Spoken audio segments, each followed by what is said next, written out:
Hello guys. तो आज हम क्लास 6 का ज्योग्राफी का फर्स्ट चैप्टर जिसका नाम है सौरमंडल में पृथ्वी। तो आज हम इस चैप्टर का पूरा कॉन्सेप्ट देखने वाले हैं और पूरा कॉन्सेप्ट क्लियर भी करेंगे कि इस चैप्टर में हमारा बोला क्या गया है। तो हम आगे बढ़ते हैं।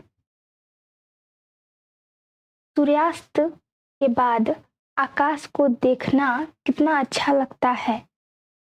आसमान में पहले एक या दो चमकते बिंदु ही दिखते हैं, लेकिन बाद में इनकी संख्या बढ़ती जाती है। आप उनकी गणना नहीं कर सकते। संपूर्ण आकाश छोटी छोटी चमकदार वस्तुओं से भर जाता है, जिनमें से कुछ चमकीले होते हैं एवं कुछ धुंधले। ऐसा प्रतीत होता है मानो आकाश में हीरे जड़े हों। इनमें से कुछ टिमटिमाते प्रतीत होते हैं, लेकिन अगर आप उनको ध्यान से देखेंगे तो आप पाएंगे कि इनमें से कुछ की टिमटिमाहट अन्य से अलग है। ये बिना किसी टिमटिमाहट के चंद्रमा के समान चमकते हैं। इन चमकीली वस्तुओं के साथ आप लगभग प्रतिदिन चंद्रमा को भी देखते हैं। यह अलग अलग समय पर अलग आकार तथा अलग स्थितियों में दिखाई पड़ता है।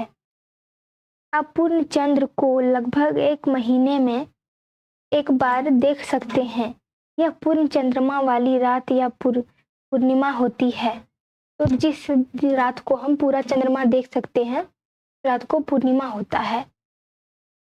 15 दिन के बाद आप इसे नहीं देख सकते। यह नए चंद्रमा की रात्रि या अमावस्या होती है। अमावस्या को हम पूरा चंद्रमा नहीं देख सकते। ऐसी रात में अगर आसमान साफ है तो आप आसमान का अवलोकन अच्छी तरह से कर सकते हैं। क्या आपको इस बात पर आश्चर्य नहीं होता है कि हम दिन के समय चंद्रमा एवं इन सभी छोटी चमकीली वस्तुओं को क्यों नहीं देख पाते हैं? ऐसा इसलिए है क्योंकि सूर्य के अत्यधिक तेज प्रकाश के कारण रात के समय चमकने वाली वस्तुओं को हम दिन में नहीं देख पाते। तो सूर्य की प्रकाश के कारण हम दिन में तारे को नहीं देख सकते या फिर जो भी आकाश में चमचमाते हुए हैं चीजें हैं, वो भी वस्तु हैं, चमकते हुए वस्तु। सूर्य, चंद्रमा तथा वे सभी वस्तुएं जो रात के समय आसमान में चमकती हैं, खगोलीय पिंड कहलाती हैं। तो जो रात के समय आसमान में चमकती है वो खगोलीय पिंड कहलाती हैं। कुछ खगोलीय पिंड बड़े आकार वाले तथा गर्म होते हैं। ये गैसों से बने होते हैं। इनके पास अपनी ऊष्मा तथा प्रकाश होता है, जिसे वे बहुत बड़ी मात्रा में उत्सर्जित करते हैं। इन खगोलीय पिंडों को तारा कहते हैं। सूर्य भी एक तारा है। सूर्य भी एक तारा ही है। रात के समय चमकते हुए अनगिनत तारे सूर्य के समान ही हैं, लेकिन हमसे बहुत अधिक दूर होने के कारण हम लोग उनकी ऊष्मा या प्रकाश को महसूस नहीं कर सकते हैं तथा वे अत्यंत छोटे दिखाई पड़ते हैं। आपने अवश्य ध्यान दिया होगा कि कुछ दूर से देखने पर सभी वस्तुएं छोटी दिखाई पड़ती हैं। अत्यधिक ऊंचाई पर उड़ रहा हवाई जहाज कितना छोटा दिखाई देता है। रात्रि में आसमान की ओर देखते समय आप तारों के विभिन्न समूहों द्वारा बनाई गई विविध आकृतियों को देख सकते हैं। ये नक्षत्र मंडल कहलाते हैं। तो नक्षत्र मंडल होता है में हम रात्रि में आसमान की ओर देखते समय आप तारों के विभिन्न समूहों द्वारा बनाई गई विविध आकृतियों को देख सकते हैं। ये नक्षत्र मंडल कहलाते हैं।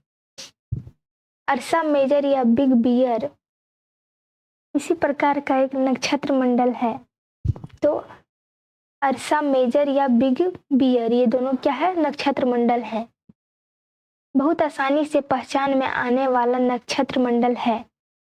सप्त ऋषि, सप्त सात ऋषि संत, यह 7 तारों का समूह है जो कि नक्षत्र मंडल अर्सा मेजर का भाग है। अपने परिवार या पड़ोस में किसी बड़े व्यक्ति से कहिए कि वह आपको आसमान में और अधिक तारों, ग्रहों तथा नक्षत्र मंडलों को दिखाई। प्राचीन समय में लोग रात्रि में दिशा का निर्धारण तारों से सहायता से करते थे। तारों की सहायता से उत्तरी तारा उत्तर दिशा को बताता है। इसे ध्रुव तारा भी कहा जाता है। यह आसमान में हमेशा एक ही स्थान पर रहता है। हम सप्त ऋषि की सहायता से ध्रुव तारों की स्थिति को जान सकते हैं। चित्र 1.1 में आप देखेंगे कि यदि सप्त ऋषि मंडल के संकेतक तारों को आपस में मिलाते हुए एक काल्पनिक रेखा खींची जाए एवं उसे आगे की ओर बढ़ाया जाए तो यह ध्रुव तारों की ओर इंगित करता है। तो देखेंगे हमारा यहाँ चित्र में दिया गया है कि संकेतिक तारा, इसके अगर हम सीधे देखेंगे तो हमें दिखेगा ध्रुव तारा, ध्रुव तारा है, और ये यहाँ है हमारा संकेतक तारा। इसकी ओर अगर हम देखेंगे तो हमें ध्रुव तारा भी दिख जाएगा। तो इसे हम दिशा का भी पता लगा सकते हैं। तो आगे बढ़ते हैं हम। आगे में हमारा है कि कुछ खगोलीय पिंडों में अपना प्रकाश एवं ऊष्मा नहीं होती है। वे तारों के प्रकाश से प्रकाशित होते हैं। ऐसे पिंड ग्रह कहलाते हैं। तो ग्रह के पास अपनी चमक नहीं होती है।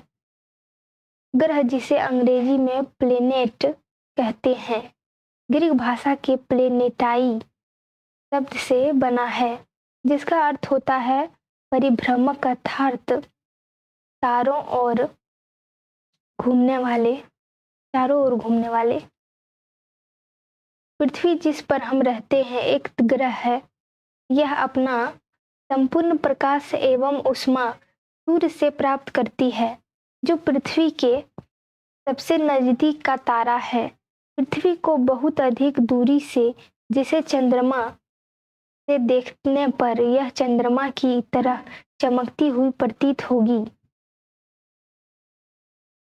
तो हम देख सकते हैं कि इस चित्र में हमारा दिया गया है कि ये यहाँ हमारा सूर्य है,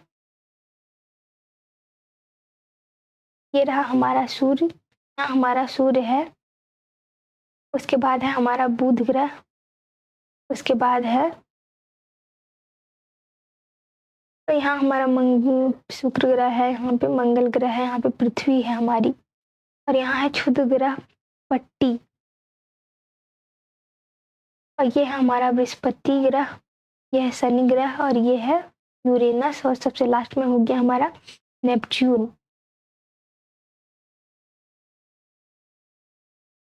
तो यहाँ दिया हुआ है कि दूरी मिलियन किलोमीटर में, तो यहाँ इसकी दूरी दिखाया गया है। यहाँ देख सकते हैं हम, यहाँ दिया हुआ है हमारा कि बुध जो है वो सूर्य के चारों ओर एक परिक्रमा 88 दिन में लगाता है। अपने अक्ष पर घूर्णन 59 दिन। सूर्य और शुक्र जो है वो सूर्य के चारों ओर एक परिक्रमा 255 दिन में लगाता है। तो यहाँ पे हमारा दिया हुआ है कि ग्रह कितने दिन में सूर्य का परिक्रमा लगाता है। तो ये इम्पोर्टेंट पॉइंट है, ये हमारा यहाँ पे दिया हुआ है। पृथ्वी जो है वो सूर्य के चारों ओर एक परिक्रमा 365 दिन में लगाता है। अपने अक्ष पर घूर्णन 1 दिन। चंद्रमा की संख्या 1, चंद्रमा भी 1 है। मंगल जो है वो सूर्य के चारों ओर एक परिक्रमा 287 दिन में लगाता है, और अपने अक्ष पर घूर्णन 1 दिन में। चंद्रमा की संख्या 2। बृहस्पति जो है, बृहस्पति वो सूर्य के चारों ओर एक परिक्रमा 11 साल में लगाता है, 11 साल 11 महीने, लगभग 12 साल में, और अपने अक्ष पर घूर्णन 9 घंटे 56 मिनट। चंद्रमा की संख्या लगभग 53। शनि जो है वो सूर्य के चारों ओर एक परिक्रमा जो है वो 29 साल 5 महीने में लगाता है। अपने अक्ष पर घूर्णन 10 घंटे 40 मिनट। और यहाँ यूरेनस है जो सूर्य के चारों ओर परिक्रमा साल में लगाता है। और नेपच्यून जो है वो सूर्य के चारों ओर एक परिक्रमा 164 साल में लगाता है। तो आगे बढ़ते हैं हम। यहाँ दिया हुआ है कि ब्राह ग्रह सूर्य के बहुत दूर हैं तथा बहुत बड़े आकार के हैं। ये गैस और तरल पदार्थों में बने हैं ब्राह ग्रह। तो देखते हम आगे बढ़ते हैं अब। आसमान में दिखने वाला चंद्रमा एक उपग्रह है। तो चंद्रमा एक उपग्रह है। यह हमारी पृथ्वी का सहचर है तथा इसके चारों ओर चक्कर लगाता है। हमारी पृथ्वी के समान 7 अन्य ग्रह हैं जो सूर्य से प्रकाश एवं ऊष्मा प्राप्त करते हैं। उनमें से कुछ के पास अपने चंद्रमा भी हैं। सौरमंडल। तो सौरमंडल क्या होता है? सूर्य 8 ग्रह, उपग्रह तथा कुछ अन्य खगोलीय पिंड जैसे क्षुद्र ग्रह एवं उल्का पिंड मिलकर सौरमंडल का निर्माण करते हैं, जिसे हम सौर परिवार का नाम देते हैं, जिसका मुखिया सूर्य है। तो सौरमंडल का मुखिया होता है सूर्य। और यहाँ पे 8 ग्रह होते हैं, उपग्रह होते हैं और खगोलीय पिंड भी हैं और क्षुद्र ग्रह एवं उल्का पिंड मिलकर सौरमंडल का निर्माण करते हैं। ये सौर परिवार के नाम से भी जाने जाते हैं। अब सूर्य क्या होता है ये देखते हैं हम। तो सूर्य सौरमंडल के केंद्र में स्थित है। सूर्य जो है सौरमंडल के केंद्र में स्थित है। यह बहुत बड़ा है एवं अत्यधिक गर्म गैसों से बना है।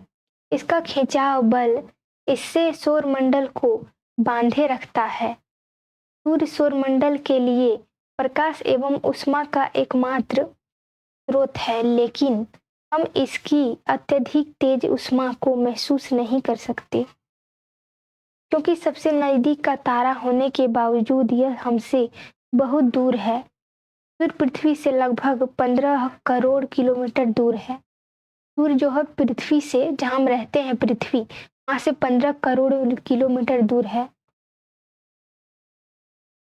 और ग्रह देखते हैं हम, ग्रह क्या होता है। तो हमारे सौर मंडल में 8 ग्रह हैं। सूर्य से दूरी के अनुसार वे हैं बुध, शुक्र, पृथ्वी, मंगल, बृहस्पति, शनि, यूरेनस तथा नेपच्यून।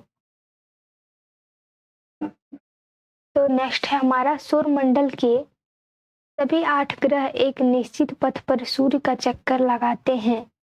ये रास्ते दीर्घवृत्ताकार में फैले हुए हैं। ये कक्षा कहलाते हैं। बुध सूर्य के सबसे नजदीक है।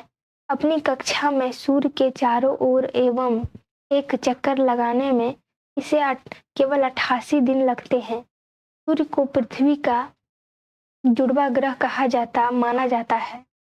सूर्य को जो है पृथ्वी का जुड़वा ग्रह माना जाता है, क्योंकि इसका आकार एवं आकृति लगभग पृथ्वी के ही समान है।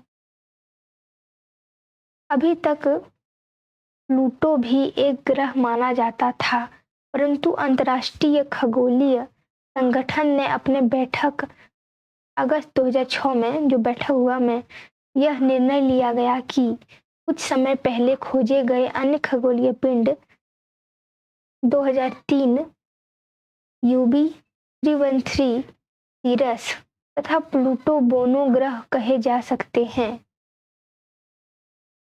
तो नेक्स्ट है हमारा पृथ्वी। तो पृथ्वी क्या होता है? सूर्य से दूरी के हिसाब से पृथ्वी तीसरा ग्रह है।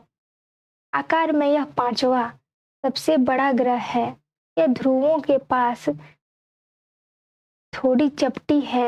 यही कारण है कि इसके आकार को भू-आभ कहा जाता है। भू-आभ का अर्थ है पृथ्वी के समान आकार।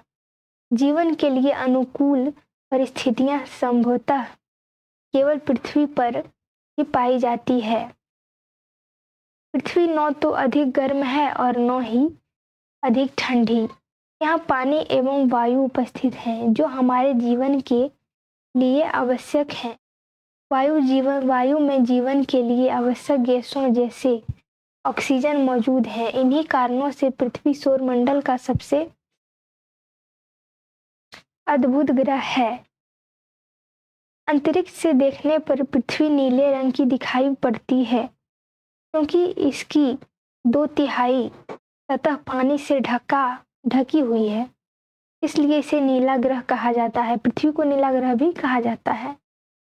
तो आगे बढ़ते हैं, आगे में है हमारा चंद्रमा। तो हमारी पृथ्वी के पास केवल एक उपग्रह है, चंद्रमा। तो चंद्रमा जो है पृथ्वी का उपग्रह है। इसका व्यास पृथ्वी के व्यास का केवल 1/4 है।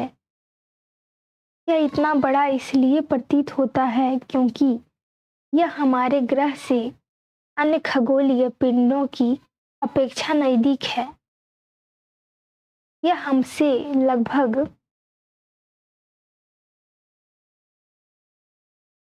3,84,400 किलोमीटर दूर है। अब आप पृथ्वी से सूर्य एवं चंद्रमा की दूरियों की तुलना कर सकते हैं। अंतरिक्ष से लिया गया चंद्रमा का चित्र। तो अंतरिक्ष से चंद्रमा ऐसे दिखता है।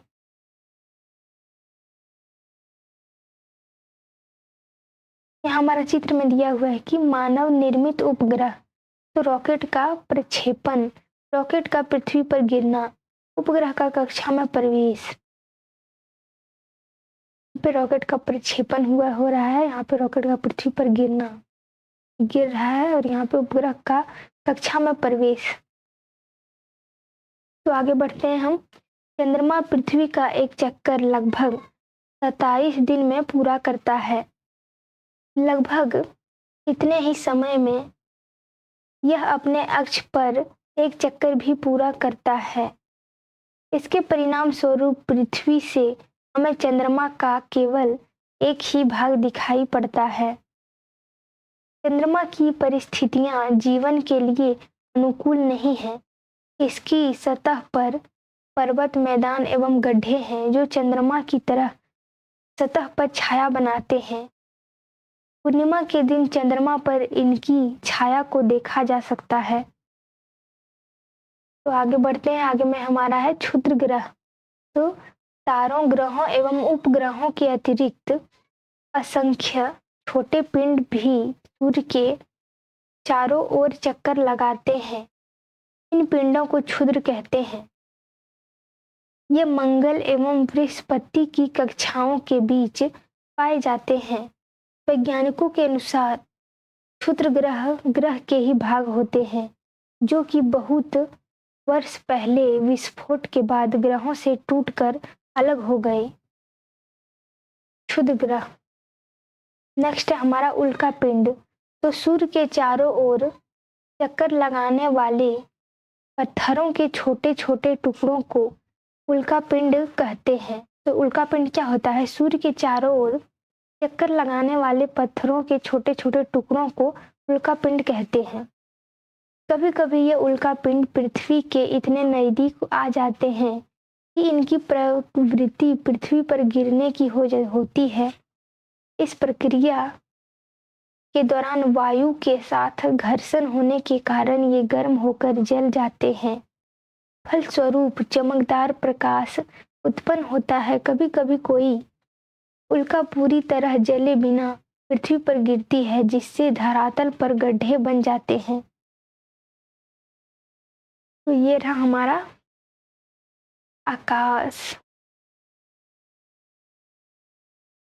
तो क्या आपने तारों वाले खुले आकाश में एक ओर से दूसरी ओर तक फैली चौड़ी सफेद पट्टी की तरह एक चमकदार रास्ते को देखा है? यह लाखों तारों का समूह है। यह पट्टी आकाश गंगा मिल्की वे है। हमारा सौरमंडल इस आकाश गंगा का एक भाग है। प्राचीन भारत में इसकी कल्पना आकाश में प्रकाश की एक बहती नदी से की गई थी। इस प्रकार इसका नाम आकाश गंगा पड़ा था। आकाश गंगा करोड़ों तारों, बादलों तथा गैसों की एक प्रणाली है। इस प्रकार की लाखों आकाश गंगाएं मिलकर ब्रह्मांड का निर्माण करती हैं। ब्रह्मांड की विशालता की कल्पना करना अत्यधिक कठिन है। वैज्ञानिक अभी भी इसके बारे में अधिक से अधिक जानकारी एकत्र करने में जुटे हैं। इसके आकार के संबंध में हमें कोई जानकारी नहीं है, लेकिन फिर भी हम जानते हैं कि हम सभी इसी ब्रह्मांड का हिस्सा हैं। तो इस चैप्टर का कॉन्सेप्ट हमारा कंप्लीट हो गया। तो आई होप कि आपको अच्छे से समझ में आ गया होगा। तो मिलते हैं नेक्स्ट वीडियो में, तब तक के लिए थैंक यू।